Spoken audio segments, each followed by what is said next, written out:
Halo anak-anakku sekalian, perkenalkan, nama saya Kak Anwar. Baik, Kak Anwar akan salam dulu ya. Assalamualaikum warahmatullahi wabarakatuh. Baik, bagaimana kabar anak-anak pada pagi hari ini? Alhamdulillah, luar biasa. Allahu Akbar. Alhamdulillah. Baik, marilah kita berdoa dahulu ya. Nanti ikuti tulisan yang ada di layar kalian masing-masing dan akan dibantu oleh Kak Anwar. Baik, semuanya tabuk sikap. Saya siap. Khusyu'an, tumakninatan, du'aan. A'udzu billahi minasyaitonir rajim. Bismillahirrahmanirrahim. Alhamdulillahi rabbil alamin. Ar-Rahmanir-Rahim. Maliki yaumiddin. Iyyaka na'budu wa iyyaka nasta'in. Ihdinas siratal mustaqim. Siratal ladzina an'amta 'alaihim ghairil maghdubi 'alaihim waladdallin. Amin. Rabbi zidni 'ilman warzuqni fahman. Ya Allah, tambahkanlah aku ilmu pengetahuan dan berilah aku pemahaman. Amin. Alhamdulillah. Kita sudah berdoa dan selanjutnya adalah pembelajaran yang akan kita pelajari. Baik, anak-anak sekalian, hari ini kita akan belajar tentang kisah keteladanan Nabi Daud alaihissalam. Nabi Daud itu adalah salah seorang nabi dari Bani Israel. Beliau adalah keturunannya Nabi Ibrahim alaihissalam. Beliau hidup pada zaman Raja Tolut yang beriman dan Raja Jalut yang kafir. Ketika itu peperangan sedang terjadi. Dan peperangan itu biasanya itu diawali dengan duel 1 lawan 1. Terus ada beberapa yang ditunjuk Raja Tolut. Terus giliran Raja Jalut maju, Nabi Daud alaihissalam menawarkan diri. Aku yang maju. Padahal Nabi Daud alaihissalam itu orangnya kecil. Maksudnya itu pendek. Karena waktu itu masih muda dan Raja Jalut itu tinggi besar. Akhirnya diketawain sama Jalut. Wah, kerdil ini. Wani ambek aku. Wah, tak kitas. Terus habis itu tibalah duel dan senjata yang dikeluarkan Raja Jalut adalah pedang yang sangat besar. Sedangkan Nabi Daud adalah ketapel. Diguyu meneh. Wah, iki opo iki karepe perang kanggo ketapel. Akhirnya dengan ketapel itu Nabi Daud alaihissalam mengambil batu dan dilemparkan ke keningnya Raja Jalut, dan akhirnya Raja Jalut pun kalah dan meninggal karena ternyata titik yang ditembak oleh Nabi Daud itu adalah titik yang fatal. Akhirnya Raja Jalut meninggal atau mati, tewas ya. Dan Nabi Daud pun diangkat menjadi raja. Allah memberikan kerajaan dan ilmu pengetahuan kepada Nabi Daud alaihissalam. Kemudian Nabi Daud pun akhirnya diangkat menjadi rasul.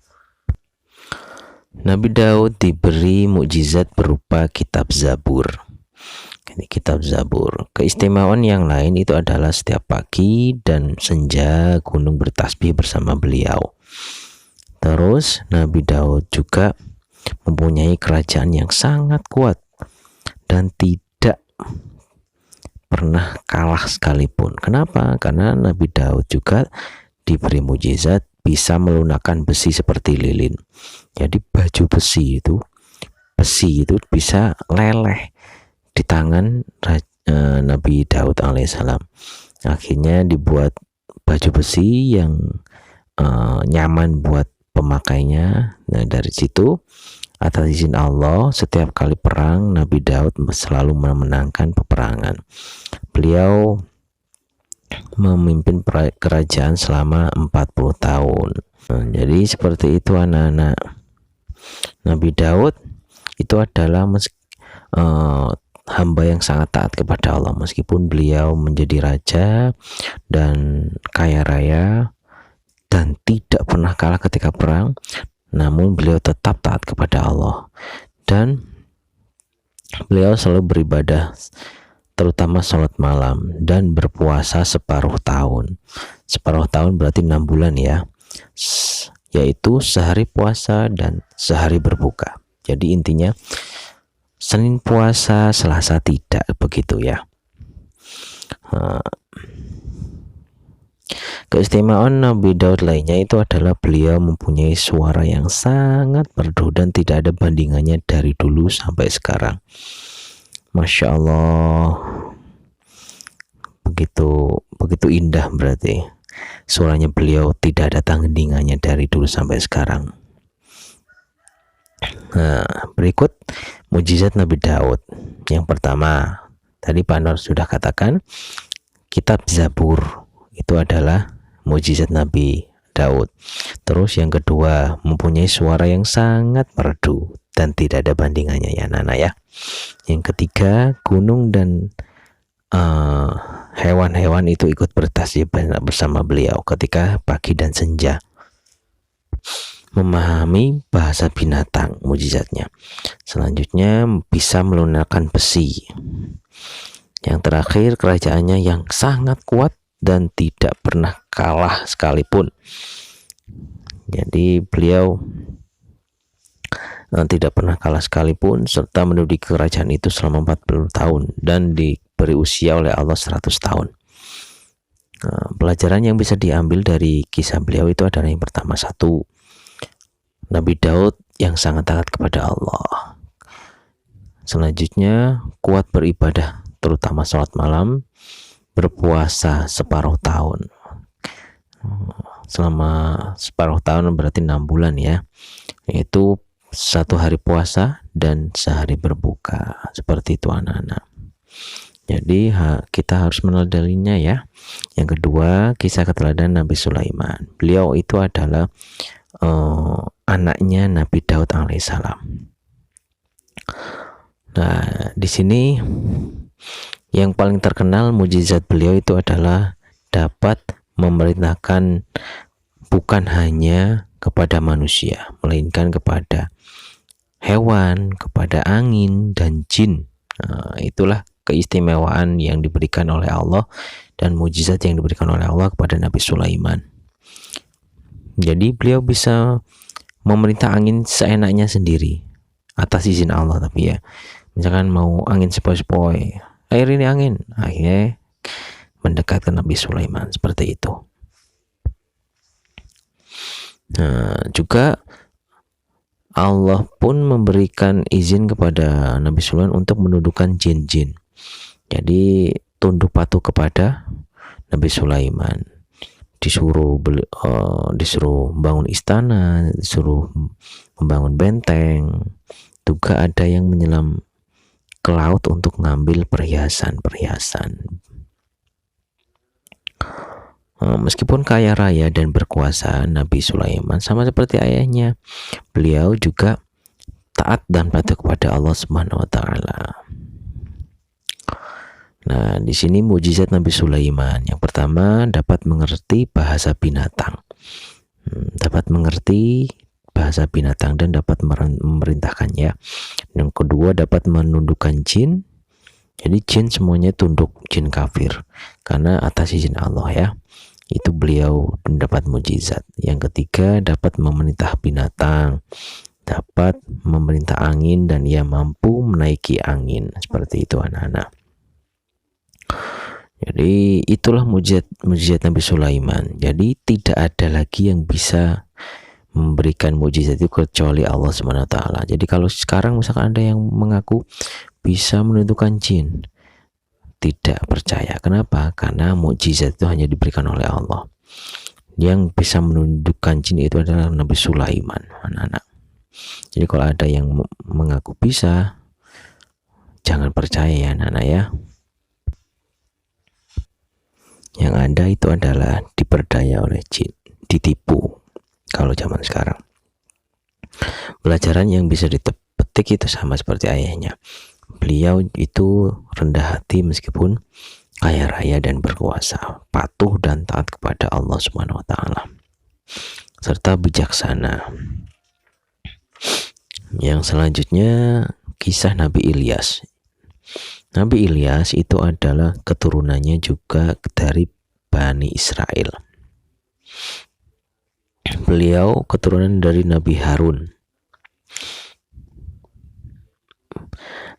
Beliau berdakwah kepada kaumnya, namun mereka banyak yang durhaka dan menentang serta ingin membunuh Nabi Ilyas. Akhirnya Nabi Ilyas pun lari atau bersembunyi ke dalam gua selama 10 tahun. Karena kedurhakaan kaumnya, akhirnya Allah menurunkan azab yang berupa kekeringan selama 3 tahun. Nah, selama 3 tahun itu kaumnya Nabi Ilyas itu ternyata sadar, ternyata yang dikatakan Nabi Ilyas itu adalah benar. Seperti itu. Dan akhirnya Nabi Ilyas pun berdoa kepada Allah karena kaumnya sudah sadar. Berdoa kepada Allah, memohon untuk memberikan hujan. Akhirnya hujan dan segar kembali.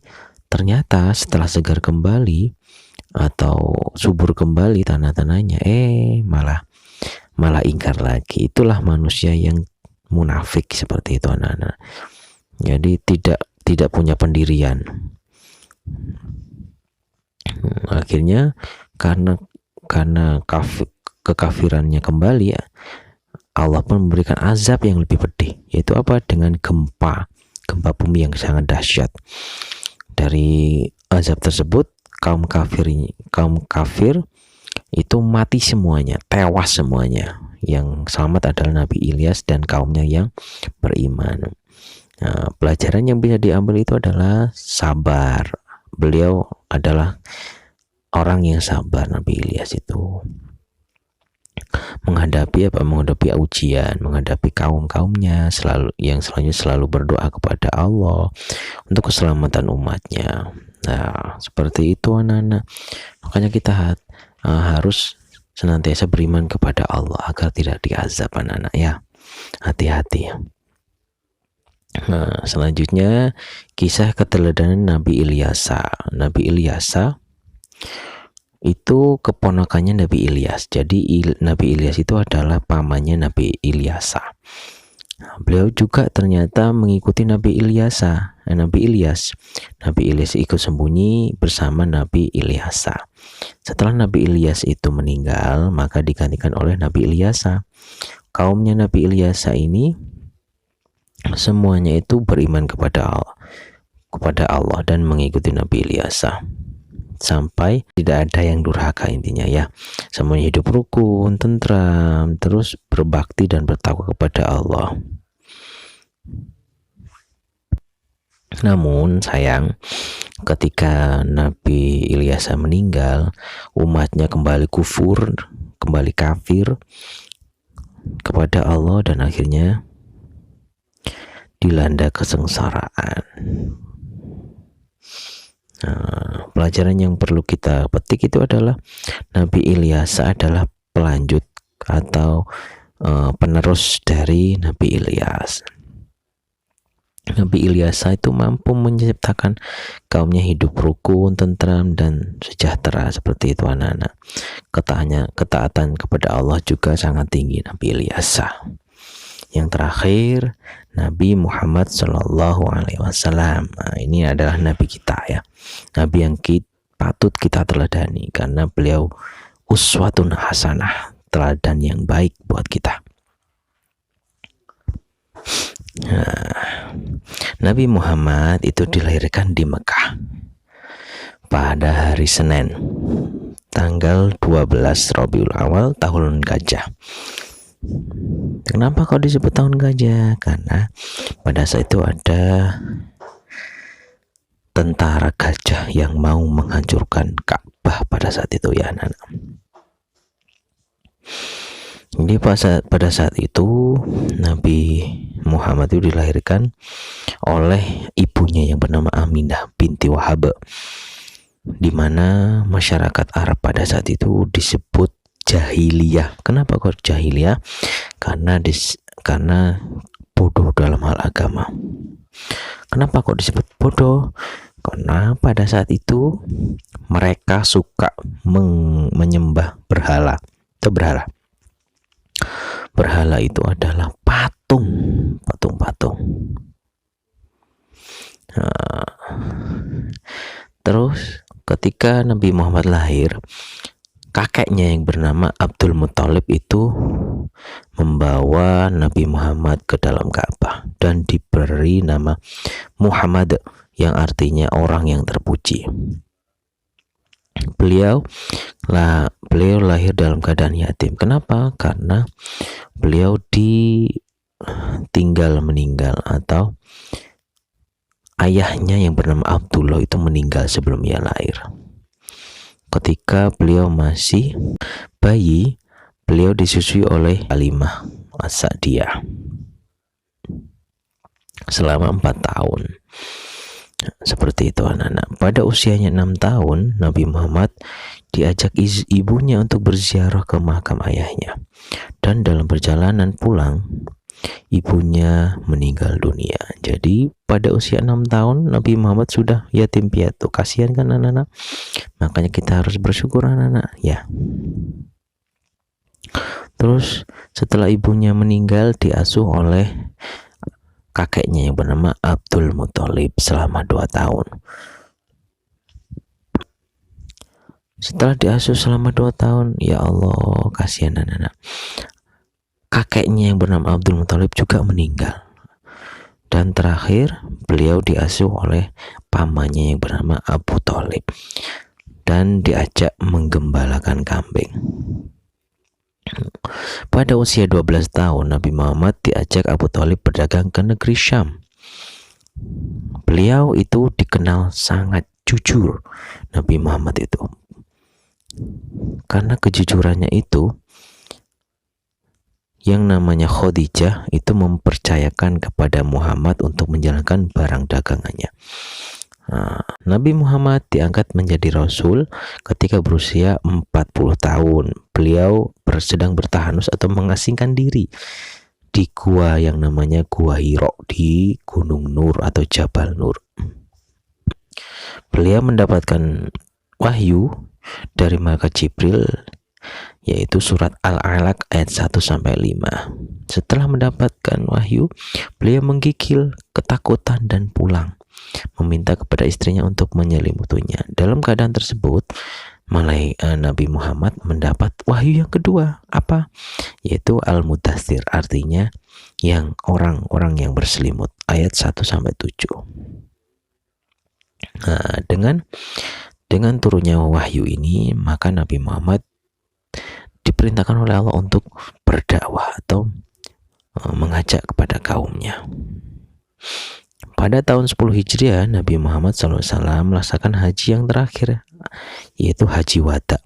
Pada saat wukuf di Arafah, Nabi Muhammad menyampaikan khutbah kepada kaumnya yang isinya tetap berpegang teguh kepada Al-Quran dan Sunnah. Kenapa? Karena itulah pedoman hidup kita. Pada hari ini telah aku sempurnakan untukmu agamamu, dan sungguh telah aku cukupkan nikmatku kepadamu, dan telah aku ridhoi Islam sebagai agamamu. Itu firman Allah dalam surat Al-Maidah ayat 3 yang disampaikan Nabi Muhammad kepada kaumnya ketika Haji Wada atau haji terakhir. Nabi Muhammad itu sudah berdakwah selama 23 tahun. Pada suatu hari beliau merasa kurang enak badan. Badan beliau semakin tambah melemah. beliau menunjuk Abu Bakar sebagai imam pengganti beliau dalam sholat. Pada tanggal 12 Rabiul Awal tahun 11 Hijriah, beliau pun wafat dalam usianya yang ke-63 tahun. Semua orang pada menangis. Kenapa? Karena ditinggalkan oleh kekasih Allah. Sebelum meninggal, beliau berpesan kepada umatnya, aku tinggalkan dalam kalangan kami dua perkara yang kamu tidak sekali-kali akan sesat selagi kamu berpegang teguh kepadanya, yaitu kitab Allah dan sunnah Rasul. Jadi kita selama hidup harus berpegang teguh pada Al-Quran dan sunnah, karena itu adalah pedoman hidup kita anak-anak ya. Jadi kita harus berpegang teguh biar tidak tersesat dan selalu bersama Rasulullah serta menjadi kekasih Allah SWT. Amin ya Allah. Nah, pelajaran yang dapat kita teladani dari Nabi Muhammad itu adalah yang pertama, selalu jujur dalam ucapan dan perbuatan. Jadi harus sama, jangan sampai jujur perkataan, perbuatannya tidak jujur, seperti itu. Nauzubillah.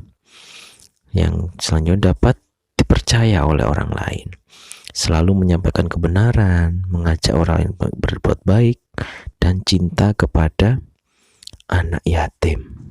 Jadi kita harus mencintai anak yatim karena anak yatim itu adalah anak yang meninggal oleh ayah ibunya. Jadi kita harus sayang, maka nanti Allah juga sayang, seperti itu anak-anak. Baik, kita tadi sudah menceritakan dan belajar bersama tentang kisah keteladanan nabi-nabi. Semua yang ada di cerita tersebut itu adalah yang pertama pasti sama semuanya, yaitu takwa kepada Allah atau beriman kepada Allah dengan menjalankan perintah Allah dan menjauhi larangannya. Itulah yang pertama. Yang kedua, berpegang teguh kepada Al-Quran dan Sunnah, karena itu adalah pedoman hidup kita anak-anak ya. Jadi kalau kita tidak mau tersesat dan kita tidak mau masuk neraka, maka kita harus berpegang teguh ke dalam Al-Quran dan Sunnah Rasulullah SAW. Seperti itu anak-anak ya. Kita lanjutkan minggu depan. Jumpa lagi. Alhamdulillahirrahmanirrahim. Pembelajaran kali ini sudah selesai. Baik, sebelum kita akhiri, marilah kita berdoa dahulu.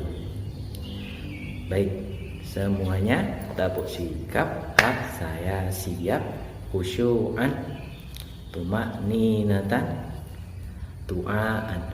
Allahumma arhamna bil Qur'an waj'alhu lana imaman wa nuran wa hudan wa rahmah. Allahumma dzakirna minhu ma nasina wa 'allimna minhu ma jahilna warzuqna tilawatahu ana al-laili wa atrafan nahar waj'alhu lana hujjatan ya rabbal alamin. Subhanakallahumma wa bihamdika Ashhadu an la ilaha illa anta astaghfiruka wa atubu ilaik. Assalamualaikum warahmatullahi wabarakatuh. Dadah teman-teman, see you next time ya. Ila liqa.